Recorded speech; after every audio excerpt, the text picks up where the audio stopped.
إن الحمد لله نحمده ونستعينه ونستغفره ونعوذ بالله من شرور أنفسنا وسيئات أعمالنا من يهده الله فلا مضل له ومن يضلل فلا هادي له وأشهد أن لا إله إلا الله وحده لا شريك له وأشهد أن محمدًا عبده ورسوله يا أيها الذين آمنوا اتقوا الله حق تقاته ولا تموتن إلا وأنتم مسلمون يا أيها الناس اتقوا ربكم الذي خلقكم من نفس واحدة وخلق منها زوجها وبث منهما رجالا كثيرا ونساء واتقوا الله الذي تساءلون به والأرحام إن الله كان عليكم رقيبا يا أيها الذين آمنوا اتقوا الله وقولوا قولا سديدا يصلح لكم أعمالكم ويغفر لكم ذنوبكم ومن يطع الله ورسوله فقد فاز فوزا عظيما أما بعد فإن أصدق الحديث كتاب الله وأحسن الهدي هدي محمد صلى الله عليه وسلم وشر الأمور محدثاتها وكل محدثة بدعة وكل بدعة ضلالة وكل ضلالة في النار۔ محترم سامعین، آج کا یہ پروگرام یا یہ سیمینار اس منہج کی طرف دعوت ہے جس منہج کو نبی اکرم صلی اللہ علیہ وسلم نے اپنے اصحاب کو عطا کیا تھا۔ آج ان موضوعات پر گفتگو کی جائے گی جن موضوعات کے ذریعے آپ حق راستے سے واقف ہوں گے، اور ان موضوعات پر بھی گفتگو ہوگی جن کے ذریعے باطل کی نقاب کشائی ہوگی۔ نبی اکرم صلی اللہ علیہ وسلم نے اپنے اصحاب کرام کو ایک واضح اور روشن شاہراہ پر چھوڑا تھا، جس میں بنیادی طور پر کتاب و سنت کے نصوص کو تسلیم کرنا، قرآن و حدیث کو مان لینا، یہ بنیادی طور پر ان کا رویہ تھا۔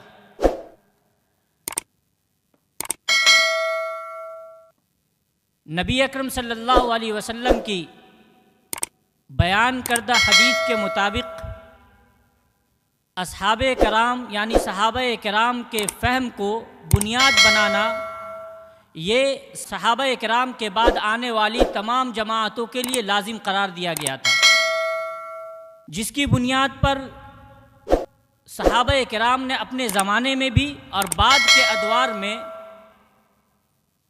علماء کرام نے، ائمہ اعظام نے اہل البدع پر، مبتدعین پر فتویٰ لگایا اور انہیں صحیح راہ سے، صراط مستقیم سے انحراف کرنے والا ٹھہرایا۔ جیسا کہ پہلے مقرر نے آپ کے سامنے گفتگو رکھی کہ ہر فرقہ اپنے عقیدے کے لیے قرآن یا حدیث سے استدلال پیش کرتا ہے، البتہ سوال اہم یہ ہے کہ ان کا وہ استدلال قرآن اور حدیث کا صحیح مفہوم ہے یا ان کا اپنا خود تراشیدہ مفہوم ہے۔ اس نقطے کو سمجھنا یہی سلفیت کو سمجھنے کی بنیاد ہے۔ جتنے بھی فرقے رونما ہوئے ان تمام نے اس نقطے میں اور اس اہم جگہ پر غلطی کی ہے۔ چنانچہ خوارج کے بارے میں آپ کے سامنے بیان آیا، آپ مرجئہ کو پڑھ لیں، معتزلہ کو پڑھ لیں، جتنے بھی گمراہ فرقے ہیں انہوں نے قرآن و حدیث کو سمجھنے میں صحابہ کرام کی سمجھ اور ان کا طریقہ چھوڑ دیا تھا۔ یہی میرا موضوع ہے۔ موضوع میں اصل یہ صرف تمہید کی بات ہے، لیکن بطور مثال میں جو پیش کروں گا اصل میرا مقصد اس کو پیش کرنا ہے۔ قرآن و حدیث کا ایک معنی متعین کیا جا چکا ہے۔ ما انا علیہ و اصحابی کے ذریعے اب کوئی بھی اس معنی سے انحراف کرے گا وہ صراط مستقیم سے منحرف ٹھہرے گا۔ چنانچہ جتنے بھی فرقے رونما ہوئے انہوں نے اسی نقطے کو اور اس بنیاد کو ترک کر دیا جس کی بنیاد پر وہ گمراہ ہوئے۔ ابتدا آپ کریں گے اگر انکار حدیث کے فتنے سے لے لیں، انکار حدیث کا فتنہ عقل پرستی کی بنیاد پہ تھا۔ لوگوں نے کہا کہ یہ حدیث میری عقل میں نہیں سماتی ہے، لوگوں نے کہا کہ یہ حدیث قرآن کی آیت سے ٹکراتی ہے، یہ ان کی عقل کی خرابی تھی۔ انہوں نے اپنی عقل کے مطابق حدیث کو تولنا شروع کیا، تو بعض نے بالکلی یا مکمل طور سے حدیث کا انکار کیا، جبکہ بعض نے جزوی طور پر بعض احادیث کا انکار کیا، لیکن بنیاد میں سب متفق تھے کہ بنیاد یہ تھی کہ عقل کی بنیاد پر ان کی عقل میں بات نہیں سما رہی تھی، تو حدیث کا انکار کر دیا۔ اسی طرح سے طعن صحابہ کا جو فتنہ ہے، ان کی عقل نے جو استدلال کیا تھا، ان کی عقل نے قرآن و حدیث کا جو مفہوم سمجھا تھا، اس مفہوم پر کاری ضرب فہم صحابہ کے ذریعے لگتی تھی۔ چنانچہ انہوں نے صحابہ کی اہمیت اور صحابہ کی حیثیت کو دین میں ختم کر دی، تاکہ وہ جو چاہے مفہوم تراشتے رہیں اور جتنی عقل لگانا چاہے لگاتے رہیں۔ طعن صحابہ کا فتنہ بھی اس کے پیچھے یہ ایک مقصد تھا۔ اور بھی دیگر فتنے تھے، جیسے گناہ کبیرہ پر تکفیر کرنا، اسی طرح سے عمل کو ایمان سے نکال دینا، یہ بھی فتنے اس زمانے میں رونما ہوئے۔ صحابہ کرام نے ان تمام فتنوں کی جڑ کاٹی اور ان تمام فتنوں پر بخوبی رد کیا۔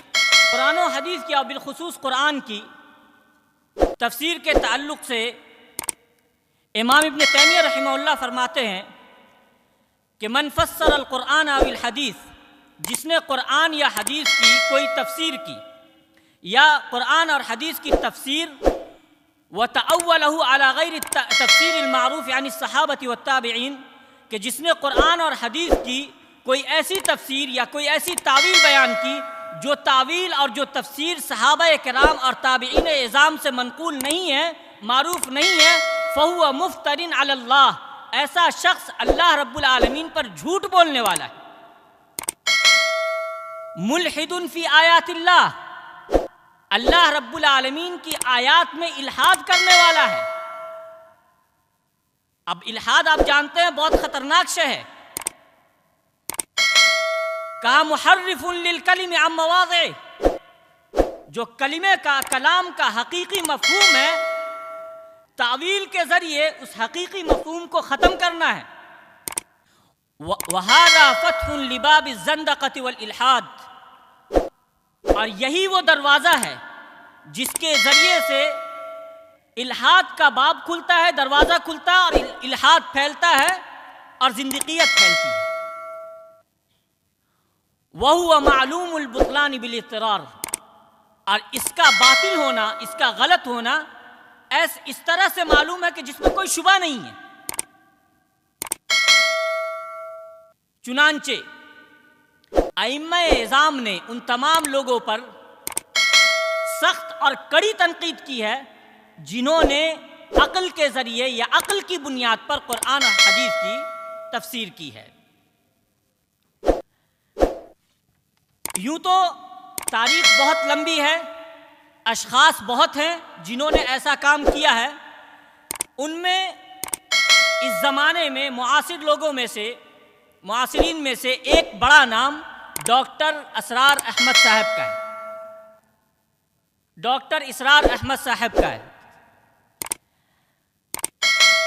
ڈاکٹر صاحب کی کتابیں جو کوئی پڑھے گا، عوام نہیں علماء، کیونکہ علماء ہی ان کے انحرافات کو سمجھ سکتے ہیں، انہیں یہ معلوم ہوگا کہ ان کی جتنی بھی تعویلات ہیں، توضیحات ہیں، وہ عقل پرستی، علم کلام، علم منطق پر مبنی ہے۔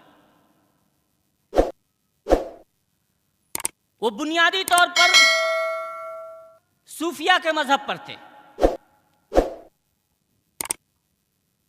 اور ان کا نظریہ وہی تھا جو صوفیوں کا نظریہ ہے۔ صوفیوں کے نظریے میں سب سے بڑا نظریہ یا سب سے خطرناک نظریہ کہہ لیں وحدت الوجود کا ہے۔ اب یہ وحدت الوجود ہے کیا؟ اس کو سمجھے۔ وحدت الوجود کا اگر مختصر لفظوں میں کہا جائے تو جو لوگ وحدت الوجود کو مانتے ہیں وہ کہتے ہیں کہ وجود دو نہیں ہو سکتا، یعنی اللہ بھی موجود ہے اور مخلوق بھی موجود ہے، اللہ کا بھی وجود ہے اور مخلوق کا بھی وجود ہے، ایسا نہیں ہے۔ وجود صرف ایک ہے، صرف اللہ کا وجود ہے۔ ان لوگوں کے نزدیک اگر میں آپ سے سوال کروں کہ آپ اپنے ارد گرد موجودات میں سے کن کن چیزوں کو پاتے ہیں، آپ نے کہہ دیا کہ ایک موجود یہ کرسی ہے جس کا وجود ہے، کیمرہ ہے اس کا ایک وجود ہے، آپ ان لوگوں کے نزدیک کافر ٹھہریں گے۔ چنانچہ ان کے یہاں بھی دو فرقے ہیں، ایک جو دو وجود کا اقرار کرتے ہیں اور ایک جو صرف ایک وجود کا اقرار کرتے ہیں، اور دونوں ایک دوسرے کو کافر بھی کہتے ہیں۔ بنیادی طور پر وحدت الوجود کا جو نظریہ وہ یہ ہے، میں اس نظریے کو، جو اس کا سب سے بڑا داعی ہے جس کو یہ لوگ شیخ اکبر کے نام سے جانتے ہیں، ابن عربی، اس کے چند اقوال کی روشنی میں آپ کو اس نظریے کی خطرناکی سمجھانا چاہتا ہوں۔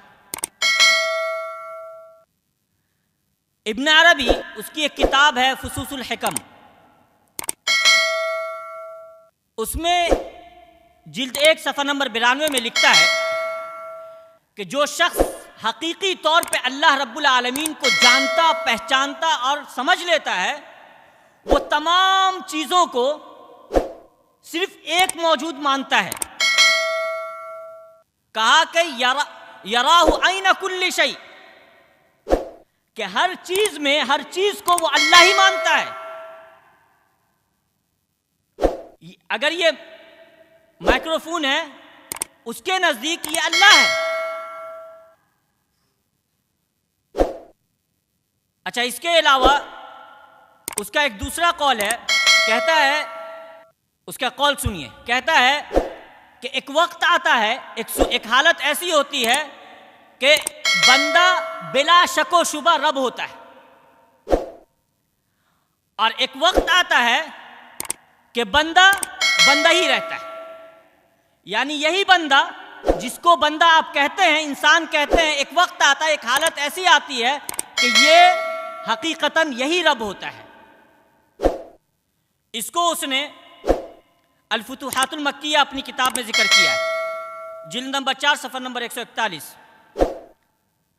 ملا علی قاری احناف کے ایک بڑے عالم ہیں، اس ابن عربی کے ایک شعر پہ نقد کرتے ہوئے کہتے ہیں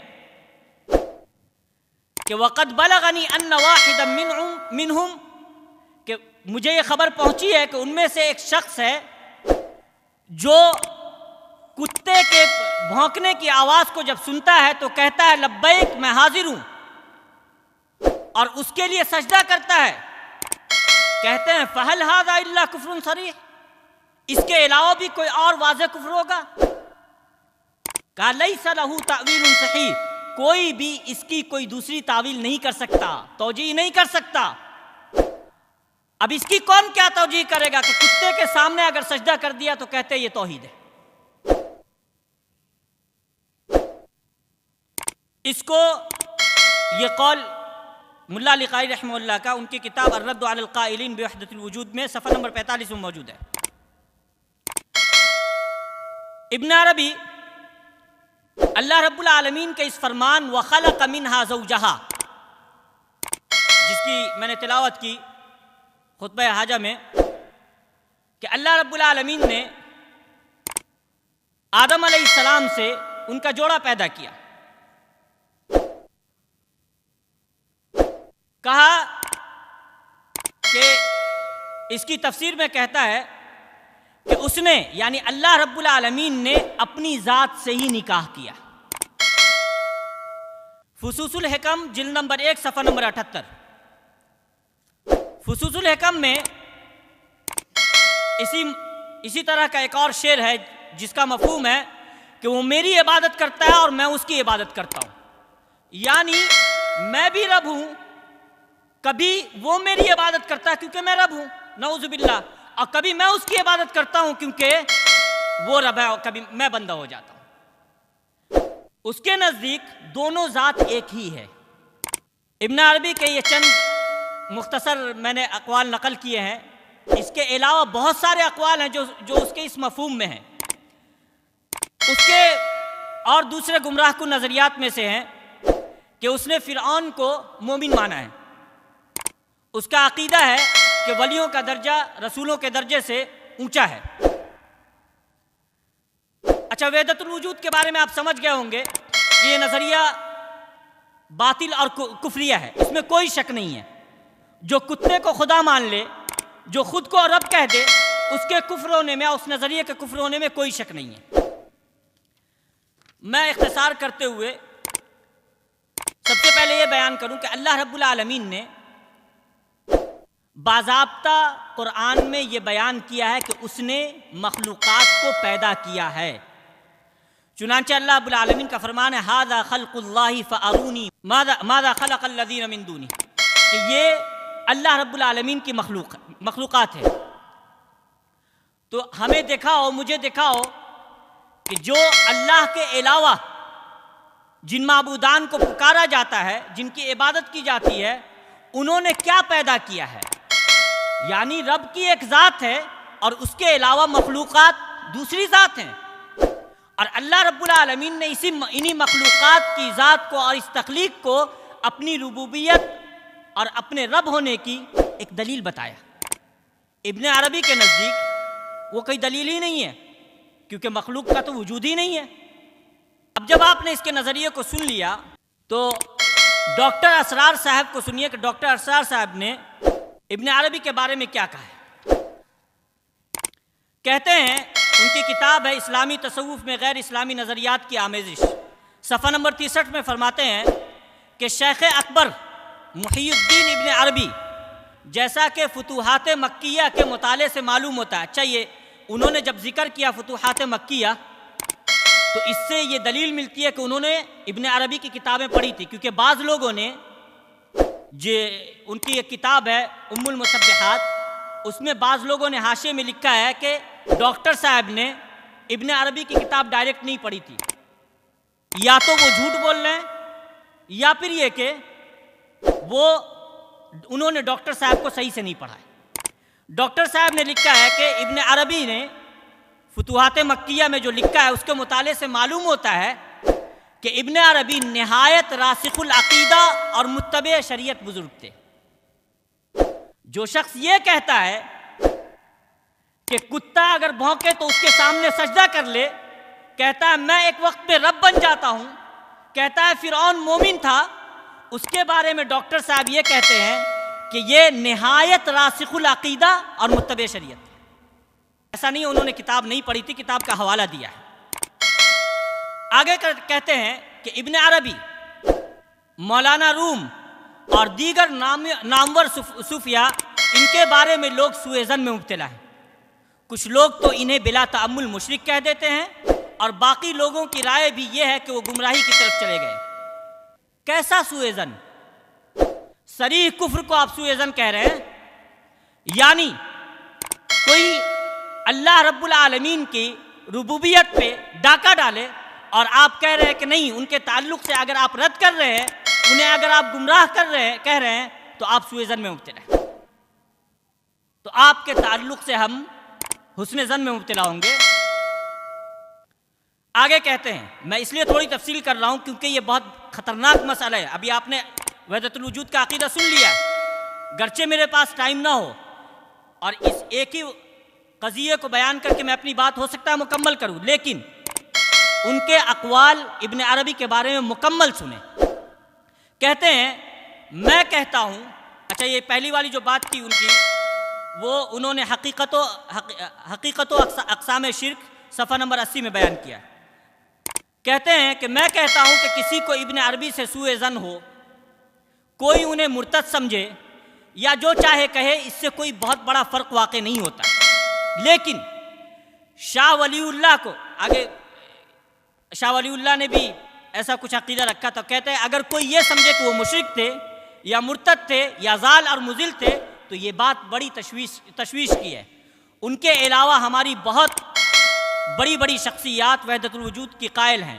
اس حوالے سے میں اپنے درس میں کوشش کیا کرتا ہوں کہ کم سے کم اس درجے تک بات واضح ہو جائے کہ ان حضرات سے سوء ظن نہ رہے. کہتے ہیں کہ کوئی فلسفہ ہے آپ اس سے اختلاف کریں, آپ کو بڑے سے بڑے انسان سے اختلاف کرنے کا حق ہے, لیکن یہ سمجھنا کہ یہ حضرات گمراہی اور کفر میں مبتلا ہو گئے, معاذ اللہ بہت بڑی غلطی ہے.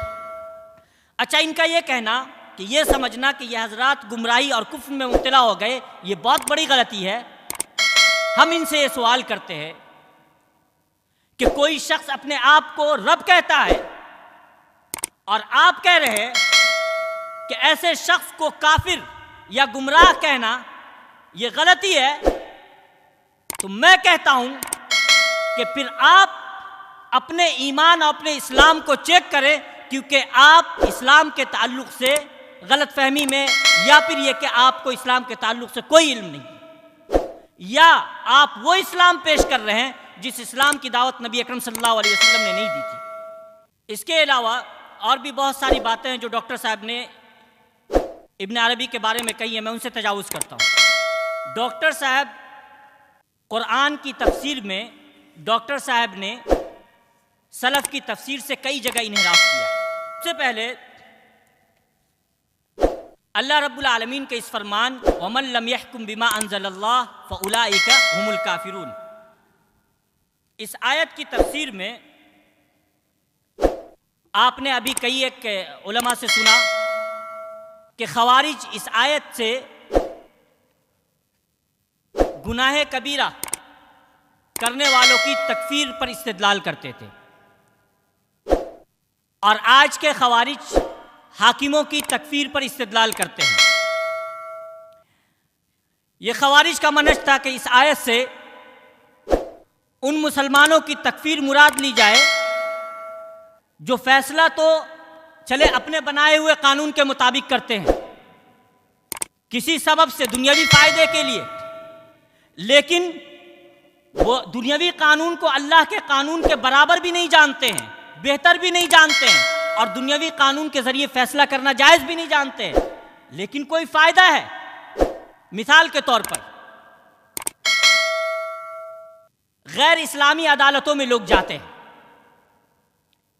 حالانکہ انہیں وراثت کا مسئلہ لے لے, وراثت کے مسئلے میں بعض لوگ غیر اسلامی عدالتوں میں جاتے ہیں, حالانکہ انہیں معلوم ہے کہ وراثت کے بارے میں اسلام کا کیا قانون ہے, لیکن انہیں لگتا ہے کہ غیر اسلامی عدالتوں میں انہیں اس تعلق سے یا اس باب میں فائدہ ملے گا, زیادہ وراثت مل جائے گی, تو وہ اس کا رخ کرتے ہیں.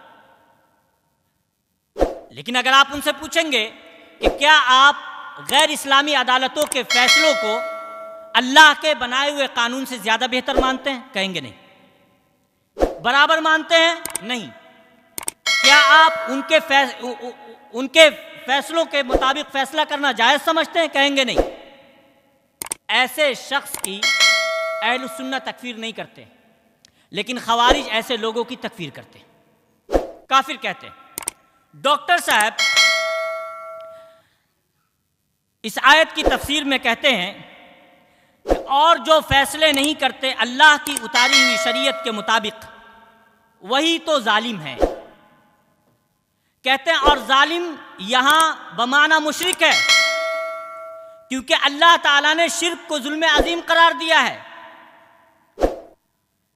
کہتے ہیں کہ اب دیکھیے ایک قانون اللہ کا ہے اور ایک انسانوں کا ہے, اب دیکھنا یہ ہے کہ فیصلہ کس قانون کے مطابق کر رہے ہیں, اللہ کے قانون کے تحت یا کسی اور کے قانون کے تحت. اگر آپ نے اللہ کے قانون کے ساتھ ساتھ کسی اور قانون کو بھی مان لیا یا اللہ کے قانون کے مقابلے میں کسی اور قانون کو ترجیح دی تو یہ شرک ہے. اگر آپ نے مجرد مان بھی لیا فیصلہ, گرچہ آپ یہ مانیں کہ شریعت کا فیصلہ زیادہ بہتر ہے, اس کے باوجود یہ کہتے ہیں کہ یہ شرک ہے. اور یہ تفسیر کئی مرتبہ گزری, یہ تفسیر خوارج کی تفسیر ہے. چنانچہ ابن عباس رضی اللہ عنہما فرماتے ہیں کہ انہ لیس بالکفر الذی یذهبون الیہ. اس آیت کی تفسیر میں ابن عباس رضی اللہ عنہما فرماتے ہیں، صحابی ہیں، کہ یہ وہ کفر نہیں ہے جس کی طرف یہ لوگ جا رہے ہیں. انہ لیس کفر ینقل عن ملہ، یہ وہ کفر نہیں ہے جو ملت سے نکال دیتا ہے، بلکہ اس سے مراد چھوٹا کفر ہے کہ جس سے انسان دائرہ اسلام سے خارج نہیں ہوتا ہے، گناہ کبیرہ ہے. دوسری تفسیر ان کی جس میں انہوں نے انحراف کیا ہے، اللہ رب العالمین نے قرآن کریم میں 7 مقامات پہ یہ واضح طریقے سے بتایا، بالکل آیات اور الفاظ بالکل واضح ہے کہ الرحمن علی العرش استوى، رحمان عرش پر مستوی ہے. سلف کا اجماعی عقیدہ ہے کہ اللہ رب العالمین عرش پر مستوی ہے. اللہ رب العالمین ہر جگہ نہیں ہے، سلف کا اجماعی عقیدہ ہے. اب دیکھیے ڈاکٹر صاحب کہتے ہیں کہ اس آیت کی تفسیر وَهُوَ مَعَكُمْ أَيْنَمَا كُنْتُمْ، کہ تم جہاں کہیں بھی ہو وہ تمہارے ساتھ ہے، یہ ان کا قول ہے. کہتے ہیں کہ اس کے بارے میں بالعموم یہ تصور ہے کہ وہ صرف اپنی صفات کے اعتبار سے ہمارے ساتھ ہے، ہمیں دیکھ رہا ہے، ہماری باتیں سن رہا ہے. یہ لفظ یاد رکھیے گا کہ صفات کے اعتبار سے ہمارے ساتھ ہے. اس جملے کو بیان کر کے انہوں نے اس کو غلط ٹھہرانے کی کوشش کی ہے. کہتے ہیں یہ تو اس کی تعویل ہو گئی، صفات کے اعتبار سے اگر ہم یہ کہہ دیں تو کہتے ہیں یہ اس کی تعویل ہو گئی. کہتے ہیں وَهُوَ مَعَكُمْ أَيْنَمَا كُنْتُمْ، اور وہ خود تمہارے ساتھ ہے جہاں کہیں بھی تم ہو. اب ڈاکٹر صاحب کی اس تعویل کو سامنے رکھیں اور ابن عباس رضی اللہ عنہما کی تفسیر دیکھیں. امام سیوطی رحمہ اللہ اپنی تفسیر میں فرماتے ہیں کہ ابن ابی حاتم رحمہ اللہ نے ابن عباس رضی اللہ عنہما کے قول کو نقل کیا ہے اللہ رب العالمین کی اس آیت کی اس قول کی تفسیر میں وَهُوَ مَعَكُمْ أَيْنَمَا كُنْتُمْ، کہا عَالِمٌ بِكُمْ أَيْنَمَا كُنْتُمْ، تم جہاں کہیں بھی ہو اللہ رب العالمین تمہارے بارے میں باخبر ہے، جانتا ہے. اور ڈاکٹر صاحب نے جس چیز پر رد کیا ہے اور کہا ہے کہ یہ تعویل ہو گئی، کہا کہ صفات کے اعتبار سے ہمارے ساتھ ہونا یہ تعویل ہے. ابن عباس رضی اللہ عنہما جو تفسیر کر رہے ہیں وہ صفات کے اعتبار سے ہمارے ساتھ ہونے کی تفسیر کر رہے ہیں کہ اللہ علم کے اعتبار سے ہمارے ساتھ ہے، جان رہا ہے، باخبر ہے. امام سفیان ثوری رحمہ اللہ فرماتے ہیں کہ اللہ تمہارے ساتھ ہے کا مفہوم یہ ہے کہ اس کا علم تمہارے ساتھ ہے. اسی طرح سے اس پر اجماع نقل کیا ہے کئی ایک علماء نے، جن میں امام ابن کثیر رحمہ اللہ سر فہرست ہیں. چنانچہ انہوں نے اس تعلق سے، آخری بات ہے، اس تعلق سے کئی ایک اقوال نقل کیے اور یہ کہا ہے کہ یہ عقیدہ رکھنا کہ اللہ رب العالمین ہر جگہ ہے، اس کے باطل ہونے پر پوری امت کا اجماع ہے. تو سب سے پہلے یاد رکھیں کہ جو لوگ یہ عقیدہ رکھتے ہیں کہ اللہ رب العالمین ہر جگہ ہے، یہ باطل عقیدہ ہے. ساتھ ساتھ اس پر اجماع نقل کیا ہے کہ سلف تمام کے تمام متفق تھے کہ اللہ رب العالمین اپنی صفات کے اعتبار سے ہمارے ساتھ ہے، علم کے اعتبار سے، سننے کے اعتبار سے، ذات کے اعتبار سے نہیں، اور نہیں یہ کہ اللہ رب العالمین ہر جگہ. جبکہ ڈاکٹر صاحب نے اس تفسیر کو ڈاکٹر صاحب نے تعویل اور باطل قرار دیا. اور بھی بہت ساری باتیں ہیں انشاءاللہ آپ کبھی سنیں گے. اللہ رب العالمین سے دعا ہے کہ اللہ رب العالمین ہمیں ان جیسے فتنوں سے محفوظ رکھے. اللہ رب العالمین ہمیں توفیق دے کہ ہم سلفی منہج اور صحیح المنہج علماء سے جڑ کر کے رہیں، ان کے بیانات سنیں. اللہ رب العالمین ان جیسے لوگوں کے منحرفین کے بیانات سننے سے ہمیں محفوظ رکھے. آمین. وآخر دعوانا الحمدللہ رب العالمین. والسلام علیکم ورحمۃ اللہ وبرکاتہ.